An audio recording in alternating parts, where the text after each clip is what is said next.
Darinfo.com, le portail de Saint-Louis. Donc c'est des travaux qui entrent dans le cadre de l'amélioration des conditions de vie des populations. Travaux consistant à réaliser donc une route avec aussi plusieurs maîtrises d'ouvrage parce que l'assainissement a été réhabilité. La distribution des réseaux d'eau aussi a été réhabilitée. Donc vous voyez, c'est une route qui va un petit peu désencombrer l'hôpital Ousmane Ngom et aussi permettre aux populations de pouvoir circuler dans les règles de l'art.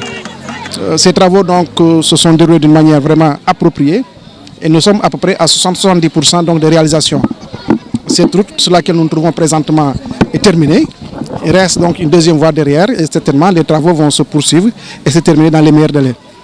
Ça c'est une première étape. Les étapes qui vont suivre donc, concernent un petit peu l'éclairage public et un petit peu aussi l'amélioration de la collecte des ordures. Donc c'est pour nous, c'est des travaux tout à fait normaux, donc réalisés avec l'appui de l'État dans le cadre donc, du FERA.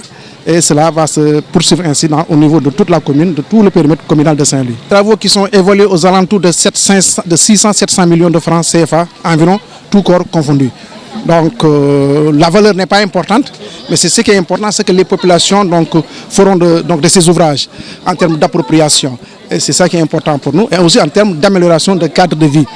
Nous allons compter dans cette dynamique-là, parce que nous avons un chantier pour Saint-Louis. Nous souhaitons vraiment que Saint-Louis soit donc la ville non seulement qui est donc la plus pourvue en termes d'infrastructures routières, mais aussi en termes d'éclairage. Nous sommes dans cette dynamique-là. D'ici quelques semaines ou même quelques mois, vous allez voir que même l'éclairage public, vous allez voir une nette amélioration par rapport aussi à l'éclairage public. Dans le cadre donc de Promoville, Saint-Louis va bénéficier à peu près de 12 km de route. 4 km pour la première phase et 12 km pour la deuxième phase. Et aussi, donc, il y a la route, comme on l'appelle Teliboukhonk, au niveau de Gokhombac, qui sera réalisée dans le cadre du FERA. Donc, c'est pour dire qu'en 2017, on aura assez de kilomètres de route pour Saint-Louis et cela va permettre aux populations de pouvoir circuler vraiment d'une manière aisée. Darinfo.com, l'information en temps réel.